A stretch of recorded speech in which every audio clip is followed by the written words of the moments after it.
En los tiempos que corren, Cristina es para Alberto como Pinocho para Gepetto, ¿no? ¿Quién no ha visto o escuchado la historia de Pinocho? ¿Dónde nació? ¿Para qué fue creado? ¿Cómo fue concebido? Esta historia que involucra a un carpintero llamado Gepetto, quien decidió construir su propio muñeco de madera, al que llamó Pinocho. Y bueno, con él consiguió no sentirse por lo menos no tan solo, ¿no?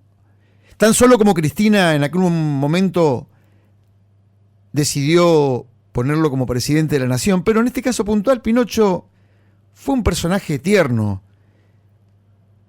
Y aquel día, frente a su creación, una vez que Gepetto le dio forma a una buena madera, porque de eso habla Pinocho, una buena madera, le puso color, lo pintó y le dio nombre, el nombre de Pinocho.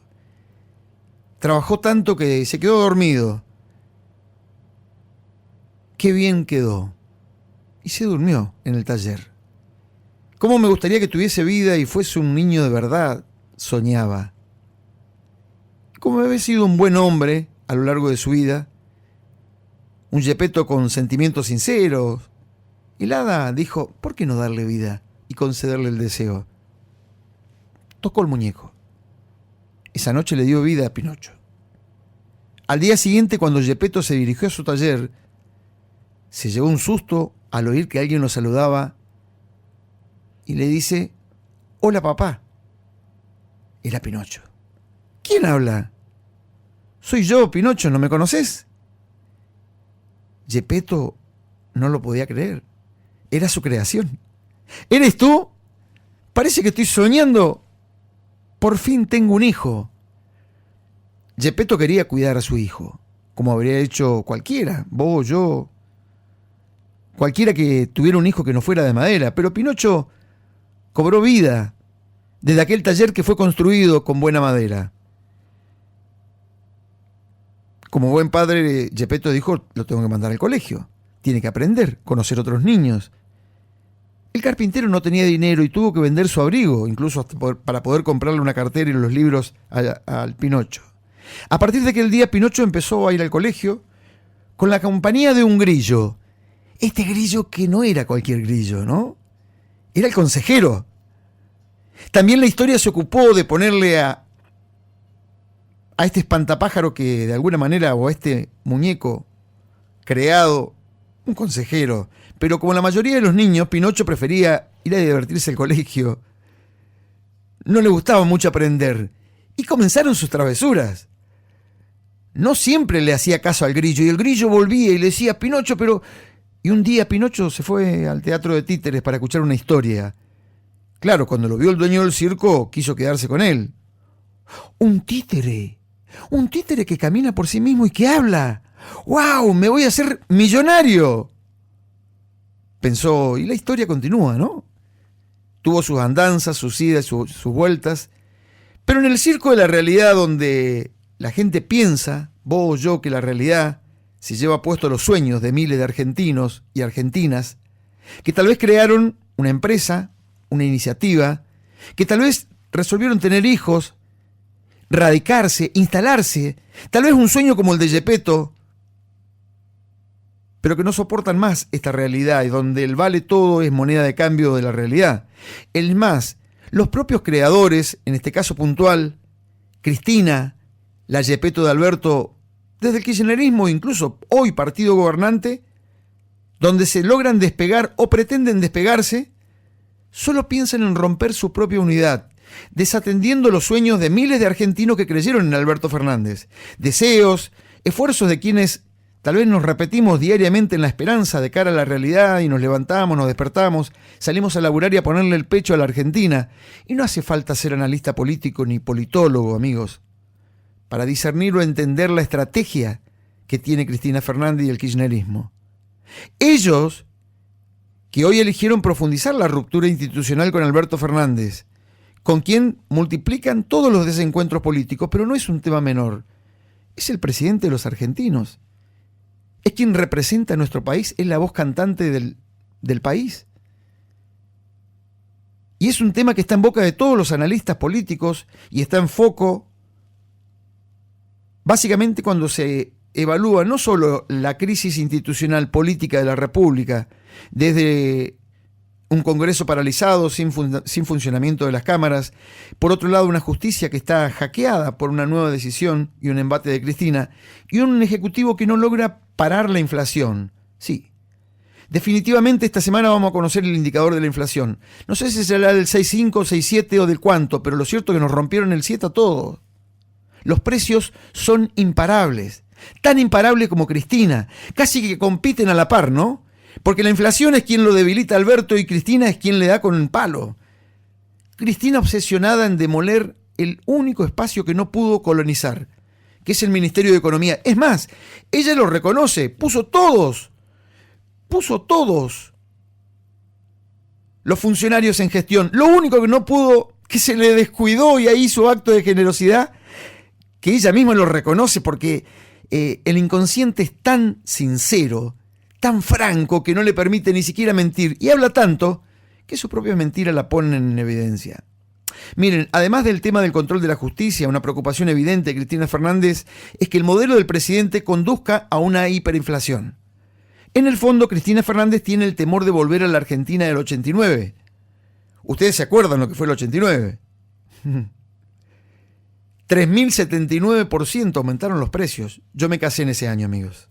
No le cuento lo que fue mi vida. Es más, salíamos de un lugar de comprar una cama y a los 100 metros entrábamos a otro lugar y estaba un 30%. Volvíamos al mismo lugar y ya valía un 100% más. El número más alto de la historia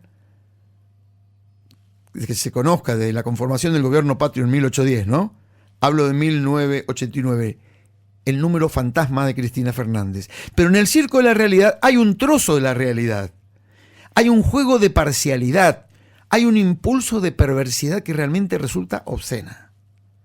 Este jueves, Cristina Fernández recibió el doctorado honoris causa de la Universidad Nacional de Chaco Austral. Brindó una conferencia magistral, habló del Estado, del poder y sociedad y la insatisfacción democrática. Ella, que fue la que rompió antes, la que lo usó al Pinocho, al Fernández, para transformarlo en este producto que logra creer, y este Pinocho que se le logra revelar y no le cumple, porque le va mintiendo en distintos lugares y le crece la nariz, pero este Pinocho que vuelve como muñeco y le vuelve y le rinde cuentas. Bueno, la vicepresidenta Cristina Fernández, en un discurso de más de una hora, criticó el rumbo económico del gobierno, dijo que está obligada a debatir porque la gente está muy mal, cuestionó a la Corte, a la oposición. También recordó que fue ella quien eligió a Alberto Fernández, pese a que no tenía una fuerza política que lo respaldara. Miren, amigos, dio cátedra sobre lo que representa el poder, habló de la etimología del poder, dejó al desnudo el ropaje institucional de Alberto Fernández, pero es patético. Cristina Fernández, en primera persona, respecto de su creación, Gepetto tiene la palabra. No, Cristina, ¿de quién habla? ¿De Pinocho? Ah, no, habla de Alberto. Esto decía. En unos días más se cumplen, el 18 de mayo, el día del censo, se cumplen 3 años de aquel video en el cual le comuniqué a argentinos y argentinas, a compañeros y compañeras, la decisión que había adoptado. A ver, si fuera una disputa de poder, bueno, no sé, si hubiera elegido, qué sé yo, suponte al presidente del Frente Renovador, que venía de un partido político, de haber sido candidato a presidente, que tiene una fuerza con legisladores, con gobernadores, o a Daer de la CGT, no sé, o Emilio Pérsico de los movimientos sociales. Eso, bueno, una disputa de poder, pero a mí me gusta mucho eso de la etimología de las palabras. ¿Saben por qué? Porque cada palabra tiene un significado y un simbolismo, y crea sentido común en cada uno de los que la escuchan. Bien, veamos. Poder, qué bueno. Hice la definición de poder en el Eurolat. Dije que el poder es eso que cuando una persona toma una decisión, esa decisión es acatada por el conjunto. Eso es tener poder. Lo otro puede ser hablar, enojar, en fin. Elegí a una persona que hoy es presidente, que no representaba ninguna fuerza política de las que conformaba el frente, pero que además me había criticado duramente desde el año 2008 hasta ese momento, ¿alguien piensa que yo puedo decidir las cosas por una cuestión de poder? Porque además de esa decisión política, a la que no considero, como dicen algunos compañeros, erróneamente generosa, no, fue muy bien, compañera, las mujeres, vamos las mujeres, fue un acto inteligente. Elegí a una persona que no representaba ninguna fuerza política de las que conformaba el frente, pero que además me había criticado duramente desde el año 2008 hasta ese momento. ¿Alguien piensa que yo puedo decidir las cosas por una cuestión de poder? Sí fue una acción generosa, creo que quien resultó electo presidente con el voto de la ciudadanía pudiera decidir libremente quién era su gabinete económico, todos los hombres y mujeres de ese gabinete económico. Es más, voy a cometer una infidencia. Una infidencia que creo que ya se ha publicado en algún lado. Yo me acuerdo que el presidente quería llevar de jefe de gabinete a Guado de Pedro, a quien hoy es ministro del Interior. Y yo la verdad que le dije, no, mira, Guado fue un excelente funcionario mío, fue secretario general, sucediéndolo acá a Oscar Parrilli, el coautor del Bicentenario junto conmigo, pero me parece que le falta, y me parece que tal vez en el Ministerio del Interior pueda ayudar más. Y la verdad que a la luz de los acontecimientos no me equivoqué. Pero disputas de poder, ¿en serio que me hablan de disputas de poder? ¿En serio que me hablan de disputas de poder? Claro, si ella lo creó. Ustedes escucharon cuál es la génesis. ¿Cómo eligió a Alberto Fernández, que el día 18 de mayo va a cumplir 3 años, este Pinocho de Cristina? Y por ahí le miente. Hace sus travesuras, Alberto. Ni hablar las travesuras que hizo durante la pandemia, la fiesta de cumpleaños, las reuniones, las idas y vueltas, lo que se gastó. No importa, pero es muy travieso. Él y Dylan son realmente dos personajes que la ponen en jaque. Pero Cristina sostiene, entre sus temores, en experiencias personales, que fue recolectando a lo largo de los últimos 2 años de su trato con el presidente, pero a principio del gobierno pedía determinadas cosas.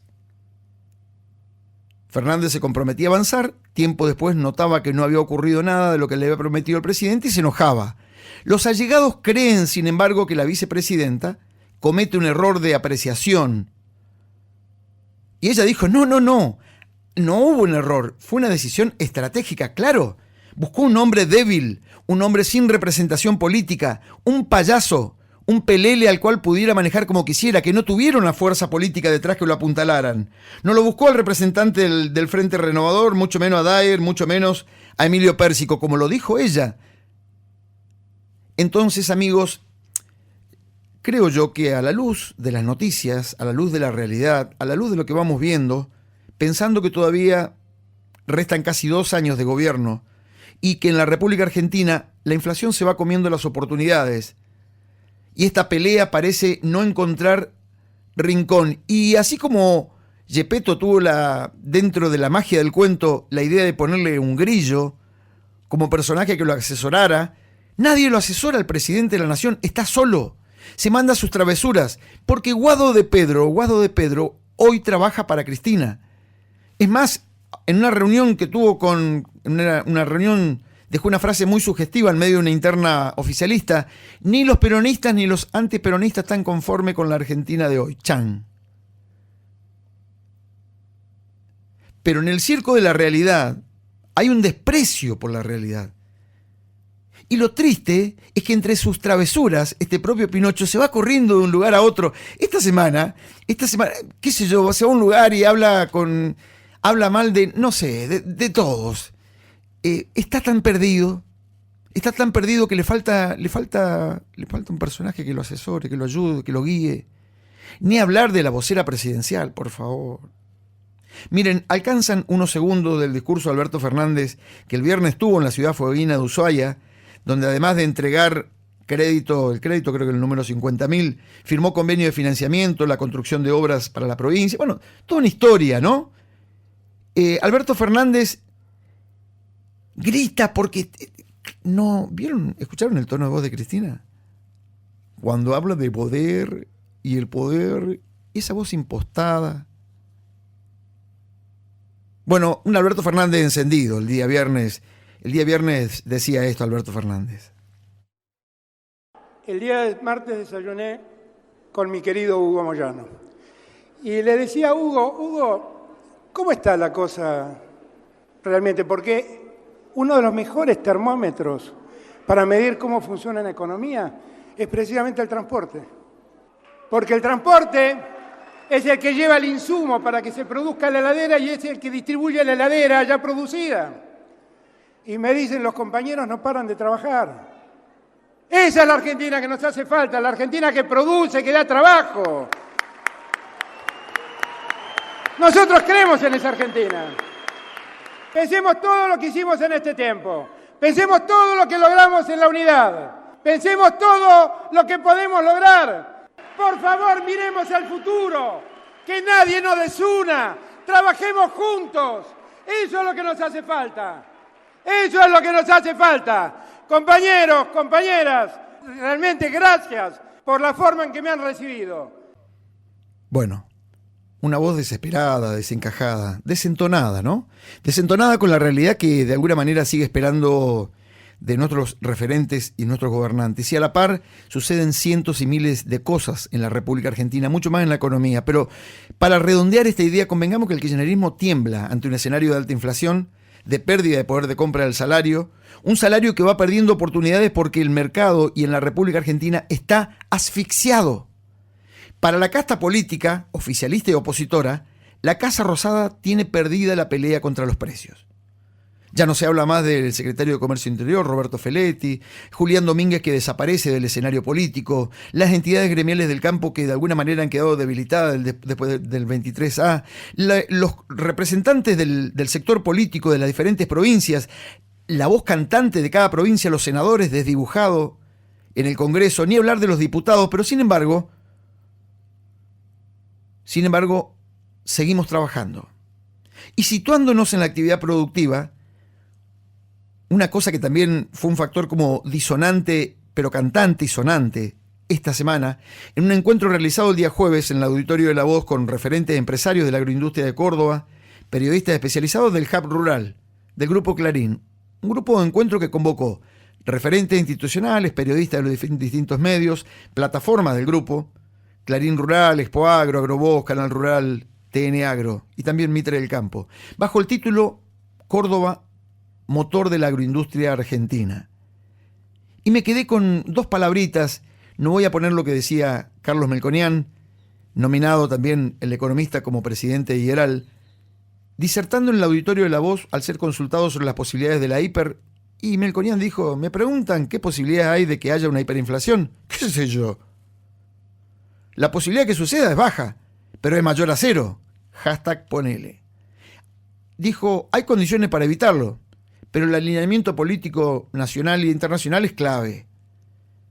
Sería más posible si la inflación de América Latina se fuera acercando a los 2 dígitos, por ejemplo, y agregó, y enfatizó que el problema de Argentina es la macroeconomía. Chan, ahí nos dejó puesto a todo, nos quedamos esperando, los referentes se miraban, y el expresidente del Banco Nación, durante la gestión de Mauricio Macri, también se refirió a las internas del gobierno de Alberto Fernández, puntualmente a los intentos del sector más duro del kirchnerismo de esmerilar al ministro de Economía, que se dieron cuenta que Cristina dijo, no, el acto de generosidad, el único acto de generosidad que tuve fue darle que ponga al ministro de Economía y a toda la gente que el propio ministro de Economía sumó.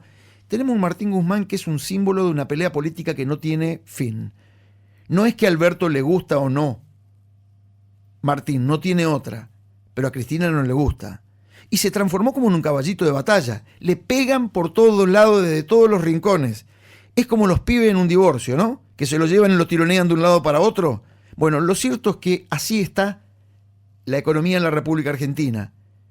Ni hablar del último acuerdo con el Fondo Monetario Internacional, que según el economista Melconian, es patear todo para adelante. trazamos una línea. Si ustedes me permiten, en defensa de las aventuras de Pinocho, no quiero dejar una mala calificación en torno a este tema. Sin dudas, la obra más conocida del escritor italiano Carlo Collodi, que nació entre 1826 y 1890, para que sepan, el libro de Pinocho es uno de los libros infantiles más famosos del mundo. Apareció por primera vez en el año 1881. 2 años más tarde se publicó en forma de libro. Y rescato de esta persona, o de este personaje, el valor de la obediencia y la responsabilidad, el consejo de no confiarse en los extraños y a dar valor a la escuela, porque se distraía, no quería ir a la escuela. No hablamos de que los chicos en Formosa van a poder pasar de año con 19 materias previas, o que nadie va a poder pasar de año sin menos de un 4, en esta Argentina populista donde la educación también es un estandarte de la guerra. Pero este personaje que también nos grafica que las mentiras tienen patas cortas, pero muy cortas, y nariz larga, ¿no? Yo, a modo de cierre, le quiero sugerir a los abuelos, las abuelas, los padres, a quienes me están escuchando, que rescaten de esta historia, que traten de recuperarla. Tal vez la encuentren a esta película para compartirla un día domingo, pero es un dispositivo muy importante para hoy echar raíces dentro de una familia. Esta marioneta tallada con buena madera por Geppetto, que era un hombre honrado, trabajador y de buen corazón, porque por eso el hada le dio vida a Pinocho. Yo quiero rescatar de Geppetto ese instinto paternal desde el comienzo. Lo vemos en el modo que cuida a las mascotas, Fígaro, el gato, Cleo, el pez, y lo trata como si fueran parte de la familia. Creó un hogar junto a ellos, se comporta como un padre. Sin embargo, anhelaba tener un hijo de verdad y deseaba que Pinocho cobre vida. La verdad que cada uno de nosotros, en gracia, tenemos la posibilidad de crear vida. Yo, junto con mi mujer, tuve la gracia de tener hijas, de ponerle un nombre, de que esas hijas, cuando yo las llamo por su nombre, me respondan. De la misma manera, hay gente que ha creado empresas, negocios, marcas, que le han puesto su nombre, y todos, cada vez que se nombran determinados productos, los reconocemos. Entonces, la pregunta es, ¿qué pensamos de Alberto cuando pensamos de Cristina, de esta construcción? Pero lo cierto, y para cerrar, es que estas historias que me permito introducir en el análisis de la actualidad para contextualizar lo que por ahí no logramos entender, es porque cada vez que las cosas resultan difíciles de contar, de traducir, de impregnar en la conciencia de los demás,